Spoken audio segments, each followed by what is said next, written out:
പിതാവിൻ്റെയും പുത്രൻ്റെയും പരിശുദ്ധാത്മാവിൻ്റെയും നാമത്തിൽ ആമേൻ.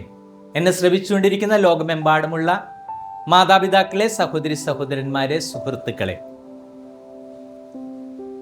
സെൽഫ് കോൺഫിഡൻസും സെൻസിറ്റിവിറ്റി, സെൻസിറ്റീവായിരിക്കുക സാഹചര്യങ്ങളോടും വ്യക്തികളോടും, ഇത് തമ്മിൽ വല്ല ബന്ധമുണ്ടോ?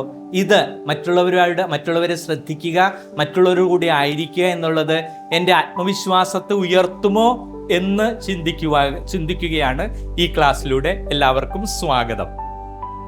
നമുക്കറിയാം, നമ്മൾ വളരെ സെൻസിറ്റീവ് ആയിരിക്കുകയാണെങ്കിൽ, പ്രത്യേകിച്ച് ഇപ്പം നമ്മുടെ കുടുംബത്ത് നമ്മുടെ അമ്മയുടെ പേരറിയാം, അപ്പൻ്റെ പേരറിയാം, ഇനി സഹോദരങ്ങളുണ്ടെങ്കിൽ അവരുടെ പേരറിയാം.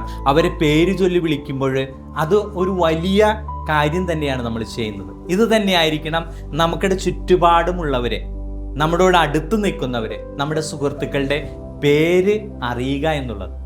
ഒരു പേര് മാത്രമല്ല, അവരെക്കുറിച്ചുള്ള കുറേ കാര്യങ്ങളും നമുക്കറിയാനായിട്ട് സാധിച്ചു കഴിഞ്ഞാൽ, ഒരു വ്യക്തിയെക്കുറിച്ച് ചിന്തിക്കുമ്പോൾ അവൻ്റെ ആ അവസ്ഥയെക്കുറിച്ച് അറിയുക എന്നുള്ളത് തന്നെയാണ് അവരുടെ ആത്മവിശ്വാസവും വളർത്തും, ഒപ്പം നമ്മുടെ ആത്മവിശ്വാസവും വളർത്തും. ഒരുവൻ്റെ അവസ്ഥയെക്കുറിച്ച് അറിയുന്നത്, അതിന് ഏറ്റവും അത്യാവശ്യമായിട്ട് വേണ്ടത് നമ്മളെല്ലാവരെയും ബഹുമാനിക്കുന്ന, റെസ്പെക്റ്റ് ചെയ്യുന്നവരായിരിക്കണം.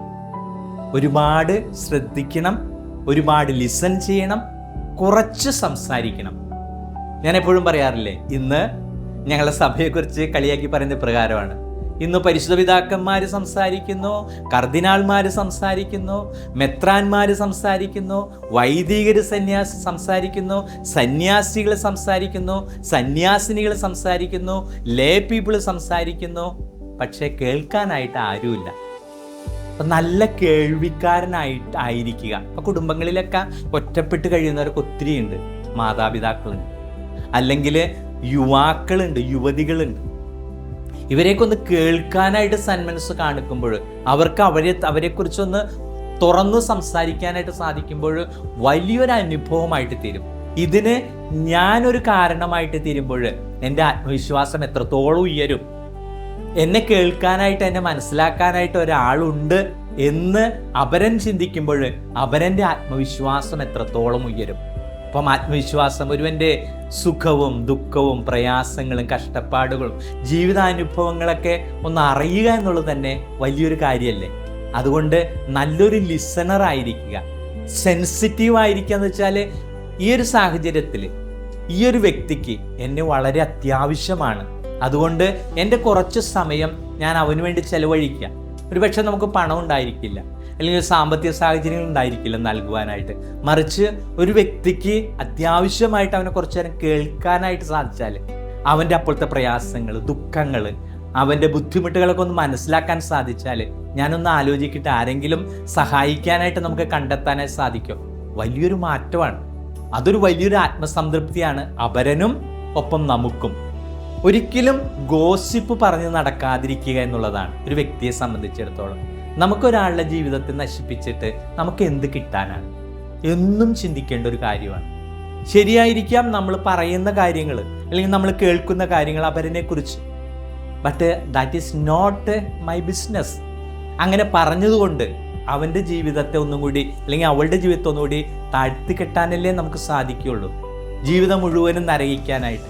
അപ്പോൾ ഒരുവന് ചിലപ്പോൾ ഒരു പാസ്റ്റ് ഉണ്ടാവും വളരെ മോശമായിട്ടുള്ളത്, അല്ലെങ്കിൽ ഒരുവൾക്കൊരു പാസ്റ്റ് ഉണ്ടാവും വളരെ അതവിടെ ഉണ്ടായിക്കോട്ടെ, നമുക്കെന്ത്, ലെറ്റ് ഇറ്റ് ബി. നമ്മൾ കാണുന്നത് ആ വ്യക്തിയാണ്. ശാസ്ത്രം പറയുന്നത് ഓരോ നിമിഷവും ഓരോ മനുഷ്യരും മാറിക്കൊണ്ടിരിക്കുകയാണ്. അപ്പോൾ ഈ മാറിക്കൊണ്ടിരിക്കുന്ന വ്യക്തിയെ നമുക്ക് കാണാനായിട്ട് സാധിക്കണം, നമുക്ക് ചേർത്ത് നിർത്താനായിട്ട് സാധിക്കണം, സമൂഹത്തിലേക്ക് കൊണ്ടുവരുവാനായിട്ട് സാധിക്കണം. ഒരുവൻ്റെ ആ നിഷ്കളങ്കത, ഇന്നിപ്പോൾ ഒരുപാട് കേസുകളും അതുപോലെ ഒരുപാട് കാര്യങ്ങളൊക്കെ ഉള്ള യുഗത്തിലാണ് നമ്മൾ ജീവിക്കുന്നത്. പിന്നെ നമുക്കറിയാമല്ലോ, ഇപ്പോൾ കേരളത്തിലാണ് പുതിയ മന്ത്രിസഭ വന്ന് തൂഫാൻ എന്നൊരു സംഘടന തുടങ്ങി. മദ്യത്തിനും മയക്കുമരുന്നും കൊണ്ടുവരുന്നവരൊക്കെ പിടിക്കുന്നു, അത് അവരെ ആ അവസ്ഥയിൽ നിന്ന് മോചിപ്പിക്കുന്നു. അങ്ങനെ നമ്മുടെ കേരളത്തെ, ഇന്ത്യയെ തന്നെ അങ്ങനെ ഒരു അവസ്ഥയിലേക്ക്, മദ്യവും മയക്കുമരുന്നും അന്നുമില്ലാത്ത ഒരു രാജ്യമാക്കി, ഒരു നാടാക്കി തീർക്കാനായിട്ട് നമ്മുടെ അധികാരികളൊക്കെ പരിശ്രമിക്കുകയാണ്. എന്തുകൊണ്ടാണ് ഇങ്ങനൊരു അവസ്ഥയിലേക്ക് അവർ പോകുന്നത്?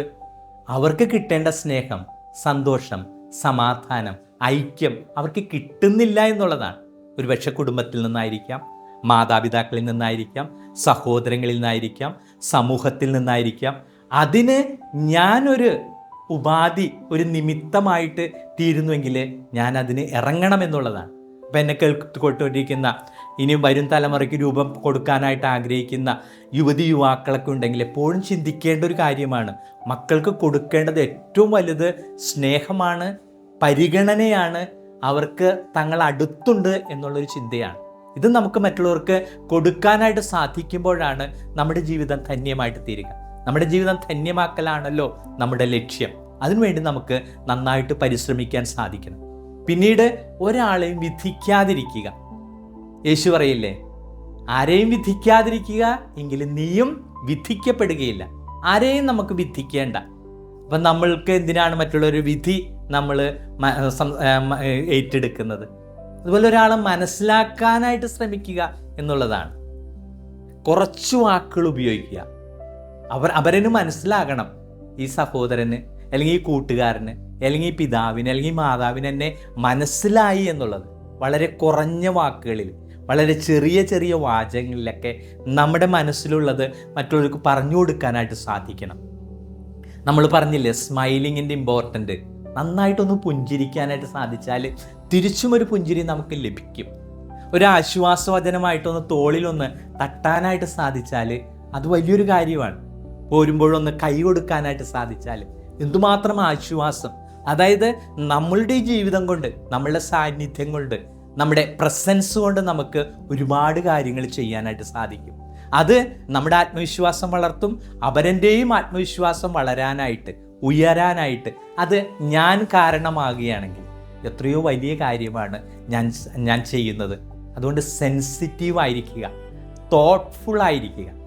മറ്റുള്ളവരെ കുറിച്ച് നമ്മൾ ചിന്തിക്കുന്നുണ്ട്. നമ്മൾ ചിന്തിച്ച് തുടങ്ങിയാലാണ് അപരനും മനസ്സിലാകുകയുള്ളൂ. കമ്മ്യൂണിക്കേഷൻ്റെ കാര്യം ഞാൻ പറഞ്ഞില്ലേ, നമ്മൾ സംസാരം കൊണ്ട് കമ്മ്യൂണിക്കേറ്റ് ചെയ്യുന്നത് വെറും 40% നോട്ടം കൊണ്ട്, ഭാവം കൊണ്ട്, സാന്നിധ്യം കൊണ്ട് നമ്മൾ കമ്മ്യൂണിക്കേറ്റ് ചെയ്യുന്നത് 60 മുതൽ 70 വരെയുള്ള പെർസെൻറ്റേജാണ്.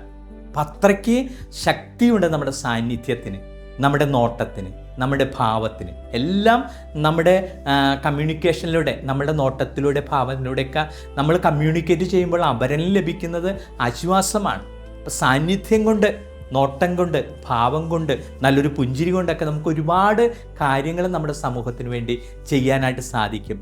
അപരനിലേക്ക് തിരിയുന്ന, അപരനെ കാണുന്ന, അപരനെ മനസ്സിലാക്കുന്ന വഴി നമ്മുടെ ആത്മവിശ്വാസം വളർത്താനും അപരൻ്റെ ആത്മവിശ്വാസം വളർത്താനും അങ്ങനെ ഒരു നല്ല സമൂഹത്തിന് രൂപം കൊടുക്കാനായിട്ട് എന്നേക്കാൾ കഴിയുന്ന വിധത്തിൽ ഞാൻ ചെയ്യും.